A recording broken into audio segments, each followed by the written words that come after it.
Most people think respect comes from a uniform, a title, or the size of the car you drive. But sometimes the man who deserves the most respect is the one standing quietly in a grease-stained jacket while everyone else looks past him. The afternoon sun hung low over the small auto garage on the edge of town, the kind of place most people only noticed when something went wrong with their car. A faded sign above the door read Bennett Auto Repair, the paint worn by years of summer heat and winter rain. Inside, the steady rhythm of metal tools tapping against steel echoed softly through the shop. Marcus Bennett stood beside a lifted pickup truck, a wrench in one hand and a shop towel draped over his shoulder, his dark work jacket marked with thin lines of oil and dust that came from a long day of honest labor. He moved with calm precision, tightening a bolt, checking the alignment, then stepping back to listen to the quiet hum of the engine like a musician listening to the final note of a song. In the corner of the garage, near a small desk cluttered with old receipts and a calculator, his 8-year-old son Jaden sat with a notebook open in front of him, legs swinging slowly from a tall stool as he worked through a page of math homework. Every few minutes he glanced up at his father, watching the way Marcus solved mechanical problems with patience instead of frustration. The peaceful rhythm of the afternoon changed the moment a silver Mercedes sedan rolled into the gravel lot outside, its polished surface reflecting the golden light like something that didn't quite belong in a place like this. The engine cut off, the door opened, and a young woman stepped out with confident steps that echoed sharply against the concrete floor as she walked inside.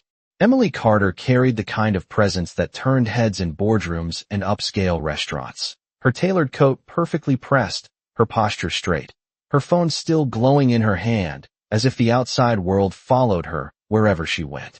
Her eyes swept across the garage quickly, taking in the worn tool cabinets, the scent of motor oil, the old fan spinning slowly near the wall, and finally Marcus himself standing beside the truck.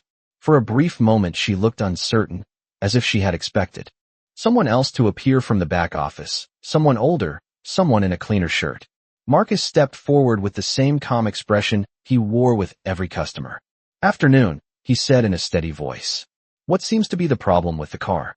Emily glanced back toward her Mercedes and then back at him, studying the oil stains on his jacket, the worn boots, the quiet little boy doing homework in the corner. A small amused smile curled across her face before she could stop it. She let out a short laugh under her breath and shook her head slightly.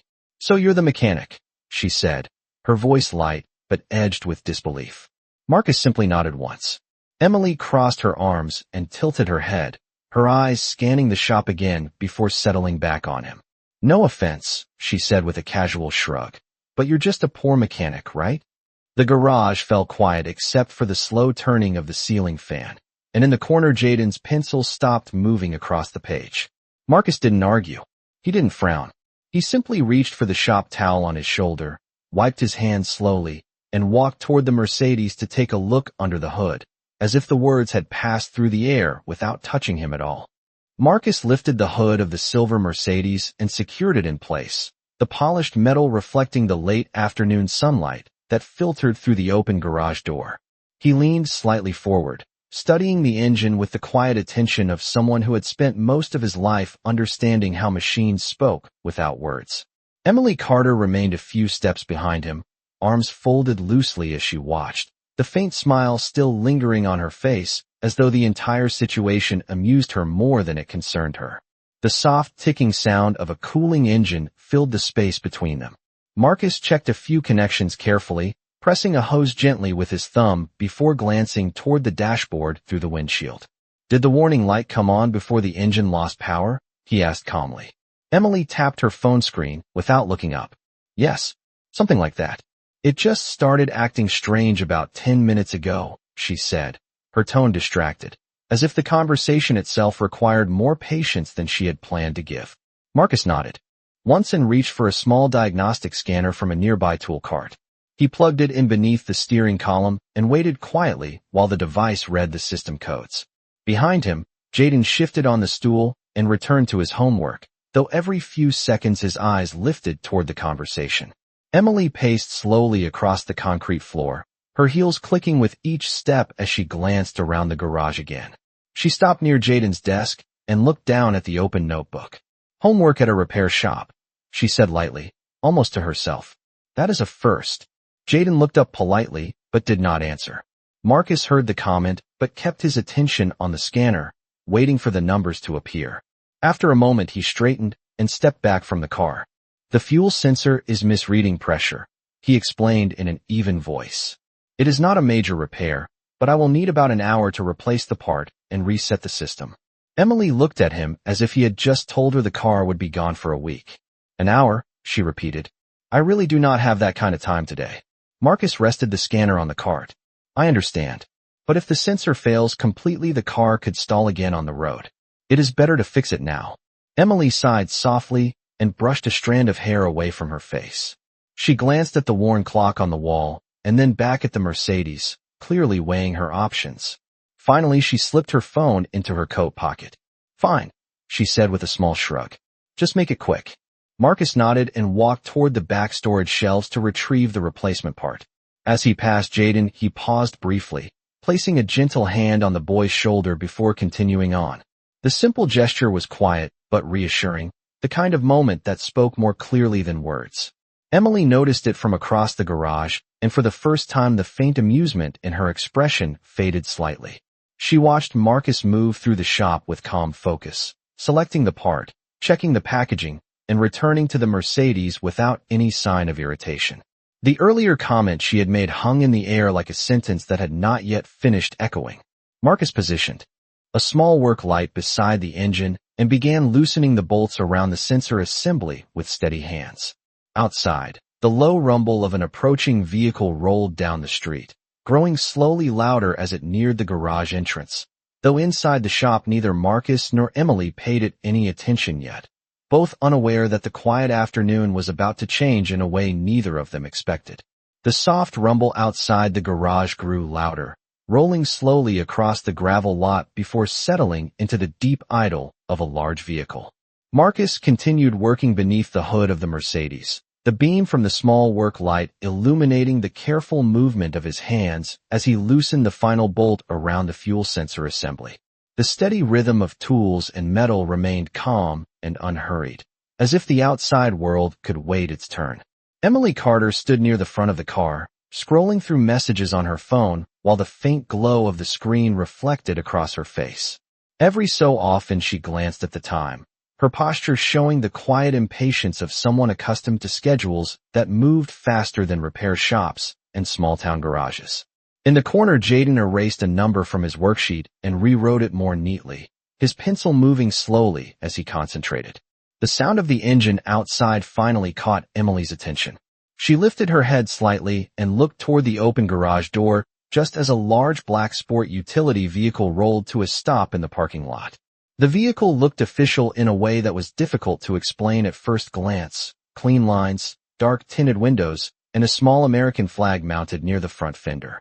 The engine shut off and the door opened with a quiet click. A tall older man stepped out, straight-backed and composed, wearing a neatly pressed jacket that carried the quiet authority of someone used to being listened to. Emily blinked in surprise. That cannot be him already, she murmured under her breath. Marcus, still focused on the repair, did not react. He carefully lifted the old sensor free from its housing and set it aside on the tool cart before opening the new parts packaging. Behind him, Jaden glanced toward the doorway, curious about the unfamiliar vehicle. The older man walked toward the garage with measured steps, his polished shoes crunching lightly on the gravel before reaching the concrete floor. Emily straightened immediately, slipping her phone into her pocket as recognition crossed her face. "Dad?" she called out, her voice carrying a mixture of surprise and relief. The man stepped fully inside the garage and nodded once when he saw her. General Richard Carter had the calm, observant expression of someone who had spent decades evaluating situations quickly and quietly. His eyes moved across the room, noting the tool cabinets, the open hood of the Mercedes, the small boy working on homework, and finally the mechanic standing beside the engine with steady hands. Marcus wiped a small trace of oil from the edge of the new sensor before fitting it carefully into place. Emily walked over to her father with a quick step. "I did not think you would get here so fast," she said. The general gave a faint smile. "I was already nearby," he replied evenly. "You said the car was having trouble." Emily gestured lightly toward Marcus without lowering her voice. Yes. Apparently, it needs an hour, she said with a hint of frustration. This is the mechanic working on it. The general turned his attention fully toward the man beside the car. Marcus tightened the final bolt and slowly lowered the hood before turning around to face the two newcomers. For a brief moment the garage fell completely silent except for the faint spin of the ceiling fan above them. The general studied Marcus carefully, his expression shifting almost imperceptibly as recognition flickered behind his eyes, though he said nothing yet. Marcus met his gaze with calm politeness, unaware that the quiet afternoon inside Bennett Auto Repair was standing on the edge of a moment that would soon change the tone of the entire room. Marcus rested the wrench on the edge of the tool cart and wiped his hands slowly with the worn shop towel draped over his shoulder. The quiet movement carried the calm habit of a man who had performed the same routine thousands of times. When he turned around, his eyes met those of the older man standing a few feet away beside Emily. For a moment neither of them spoke. The ceiling fan rotated above them with a soft mechanical hum, stirring the warm air inside the garage. Emily glanced between the two men, sensing the sudden stillness but not understanding it. General Richard Carter studied Marcus with the sharp attention of someone trained to notice details most people would miss. The mechanic's posture was relaxed but steady, shoulders squared naturally, chin level, the quiet stance of someone who carried confidence without needing to display it. Marcus gave a polite nod. "Good afternoon, sir," he said calmly. "Your daughter's car should be ready shortly. I have just replaced the faulty sensor." The general did not respond immediately. His eyes narrowed slightly, as if searching through a distant memory that had suddenly surfaced without warning. Emily shifted her weight and spoke before the silence could grow awkward. "Dad, this is the mechanic I told you about," she said casually. "Apparently he thinks the car needed a new sensor." Marcus remained composed, neither correcting her tone nor reacting to it. He simply stepped toward the driver's side of the Mercedes and opened the door to reset the diagnostic system. Inside the car, the dashboard lights flickered softly as the computer completed its check. Behind him, the general took a slow step forward. His gaze remained fixed on Marcus, studying the man's face more carefully now. There was something familiar about the calm expression, the quiet patience in his movements, the way he carried himself without unnecessary words.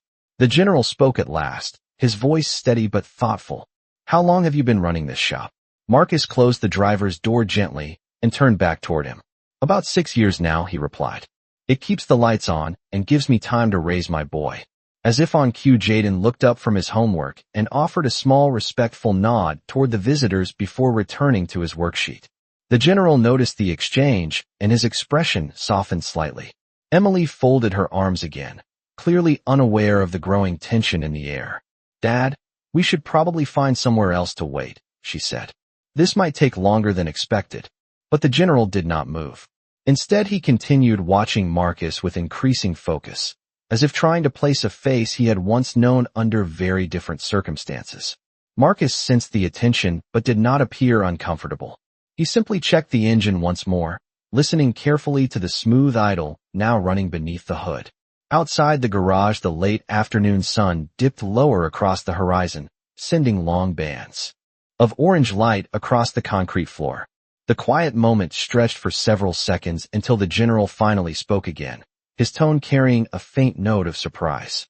"Forgive me if I am mistaken," he said slowly, "but have we met before?" Marcus paused with the shop towel in his hand, considering the question for a brief second. His expression remained calm and respectful, yet something in his eyes suggested he understood exactly why the older man was asking. Across the garage, Emily looked from one to the other, puzzled by the unexpected question. Marcus answered simply, his voice even and unhurried. "It is possible, sir. I spent some time in the service many years ago." The words hung quietly in the air, and the moment they did, the general's posture changed almost imperceptibly as recognition finally began to settle into place. The words settled quietly in the garage, and for a brief moment the room seemed even more still than before. General Richard Carter studied Marcus with renewed focus, his mind clearly searching through years of memories that had not been visited in a long time. Marcus stood calmly beside the Mercedes with the shop towel in his hands, his posture relaxed but steady, as if the past was simply another chapter he had already closed. Emily watched the exchange with growing confusion. She had expected her father to glance at the mechanic, thank him politely, and move on. Instead, he stood there, staring as though he had just recognized someone from a completely different life. The general took another slow step forward. His eyes moved across Marcus's face, then to the name stitched into the front of the mechanic's worn work jacket. The embroidered letters read Bennett. The moment he saw it, something in his expression shifted completely. His shoulders straightened, his breathing paused for a fraction of a second, and the quiet curiosity in his eyes turned into unmistakable recognition. Bennett, he said slowly, repeating the name as though testing a memory that had suddenly become clear. Marcus gave a small respectful nod. Yes, sir. The general looked at him for another long second, and then something remarkable happened. Without hesitation, the decorated officer who had spent decades commanding soldiers around the world brought his feet together and raised his right hand in a precise military salute. The movement was crisp and deliberate, the kind performed only when honoring someone worthy of the highest respect. The gesture froze the entire room. Emily stared at her father in disbelief, her eyes widening as she watched one of the most disciplined men she knew standing in full salute toward a mechanic wearing oil-stained boots. Even Jaden looked up from his homework, sensing the sudden change in the air. Marcus did not react immediately. His eyes rested on the general with quiet recognition, and for a brief moment a faint smile touched the corner of his mouth. Then he gave a small nod of acknowledgement, though he did not return the salute. The general lowered his hand slowly, but the respect in his posture remained clear. I knew it, he said under his breath, shaking his head slightly in amazement. Marcus Bennett. Emily looked back and forth between them, completely lost. Dad, what are you doing? She asked. Her voice carried a mix of confusion and embarrassment, as though she believed her father had misunderstood something. The general turned toward her, his expression serious now. Emily, he said calmly. Do you have any idea who this man is? She glanced at Marcus and then back at her father. He is the mechanic fixing my car, she replied, clearly unsure why the question mattered. The general looked back at Marcus again, and the respect in his eyes deepened even further. No, he said quietly. He is the man who once saved my life. The words hung in the air like a sudden shift in gravity. Emily blinked in disbelief. Marcus simply rested the shop towel over his shoulder again and glanced toward the Mercedes as the engine settled into a smooth idle, as if the revelation had changed nothing about the quiet work he had come here to do that afternoon. Emily stood completely still as the words settled over the garage. The man who had just been described as a mechanic fixing her car now seemed to exist in an entirely different light, though he himself had not moved or changed at all. Marcus Bennett remained beside the Mercedes with the same calm expression he had worn since the beginning of the afternoon, one hand resting lightly against the edge of the hood while the other held the shop towel. The quiet hum of the engine filled the air between them, steady and smooth. Emily looked from Marcus to her father, trying to process what she had just heard. Saved your life? She repeated slowly, as if the sentence itself felt impossible inside a place like this. General Richard Carter gave a small nod, his eyes never leaving Marcus. Yes, he said in a low voice. Many years ago. He stepped closer, the respect in his posture unmistakable. You were a combat engineer, if I remember correctly, the general continued. Marcus inclined his head slightly. That is right, sir. That was a long time ago. Emily watched the exchange, her earlier confidence slowly dissolving into quiet uncertainty. She had grown up around officers, ceremonies, and stories of service, but she had never seen her father salute anyone outside a formal military setting. The fact that he had just done it inside a small auto garage toward a man she had casually dismissed only minutes earlier made the moment feel even heavier. The general folded his hands behind his back and spoke again, his tone reflective now. It was a convoy inspection just outside a small operations base, he said. Most of the vehicles had already passed through the line, but you noticed something that everyone else missed. Marcus looked down briefly at the shop floor before answering. It was only a routine check, he replied quietly. The general shook his head gently. It was much more than routine. You stopped the convoy before it moved again. If you had not done that, the entire column could have been lost before we even reached the road. He paused for a moment, then added with a faint smile of disbelief, "You probably saved more lives than you ever realized that day." Marcus did not respond right away. He simply glanced toward Jaden, who was watching from the corner with wide, curious eyes, trying to understand the meaning behind the serious conversation. Marcus walked over and gently straightened the boy's notebook on the desk. "Focus on your math, son," he said softly. "You are almost finished with that page." Jaden nodded and returned to his worksheet, though his ears remained tuned to every word being spoken. Emily felt a quiet knot form in her chest as she watched the simple exchange. A few minutes earlier she had looked at this man and seen only a mechanic with oil on his jacket. Now her father was describing him as someone who had once protected an entire group of soldiers through careful attention and calm judgment. She looked back at Marcus, noticing details she had overlooked before. The way he carried himself without arrogance, the patience in his voice, the quiet way he worked without seeking recognition.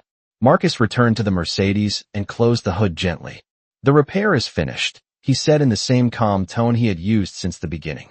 "The engine should run smoothly now."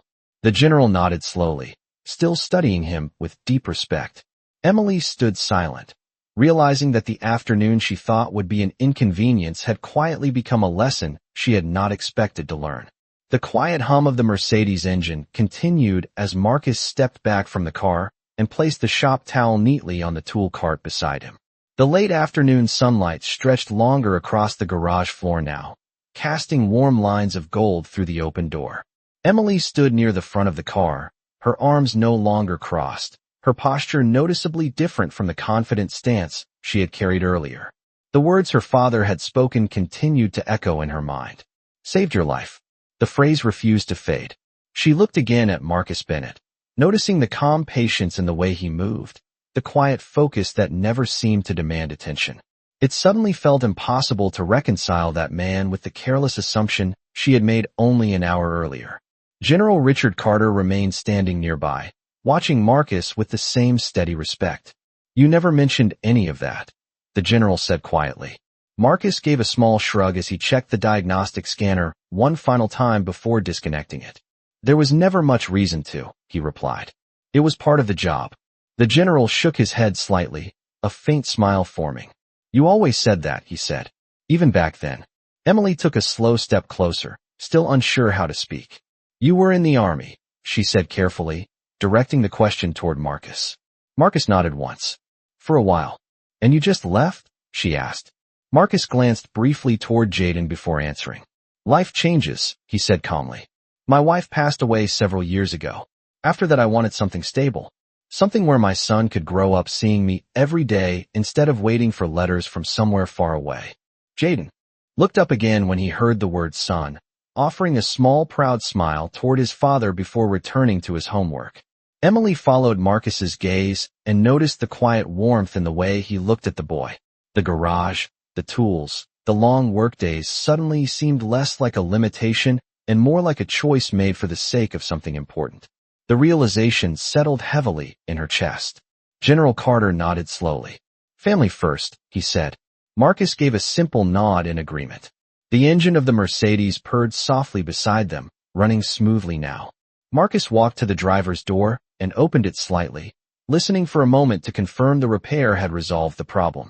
Satisfied, he closed the door and reached for a small clipboard resting on the nearby desk. "The sensor replacement and system reset are complete," he said in the same calm professional tone he had used from the beginning. "You should not experience any more trouble with it." Emily hesitated before speaking again. The confidence she had carried earlier had been replaced with something quieter and more thoughtful. "I may have misjudged you earlier," she said slowly. Marcus looked at her without accusation, his expression steady and patient. "People often see what they expect to see," he replied gently. The sentence was simple, but the meaning behind it landed with quiet weight. Emily lowered her eyes for a moment, understanding the truth in those words. Across the garage, the general watched the exchange with a faint approving nod, recognizing the same calm dignity he had seen years ago in a very different place. Marcus picked up the shop towel once more and draped it over his shoulder as the afternoon light continued to settle across the small garage, the moment carrying a quiet reminder that respect often reveals itself in the most unexpected places. Emily stood quietly beside the Mercedes, her eyes following Marcus as he set the clipboard back onto the small desk near Jaden's homework. The garage no longer felt like the same place she had walked into earlier that afternoon. The smell of motor oil, the old fan turning slowly above them, the worn concrete floor that she had silently judged only an hour ago now seemed strangely calm and honest. For the first time since arriving, she noticed how peaceful the space actually was. Marcus moved with the same steady patience he had shown since the beginning, adjusting a wrench on the tool rack before placing it carefully back in its proper place. There was no trace of pride in his movements, no hint that the conversation that had just taken place meant anything different to him than finishing another repair job. General Richard Carter watched him with quiet admiration. "You know," the general said thoughtfully, "after that day, I tried to recommend you for a commendation." Marcus gave a small shake of his head before the sentence was even finished. "I remember," he replied calmly, "but I asked that it be left alone." The general smiled faintly, remembering the conversation from years ago. "You said the same thing then that you were saying now, that you were just doing your job." Marcus leaned lightly against the edge of the workbench. "Because that is the truth," he said. Emily listened carefully, her earlier assumptions now feeling heavier with every passing second. She looked at Marcus again, noticing details she had overlooked before.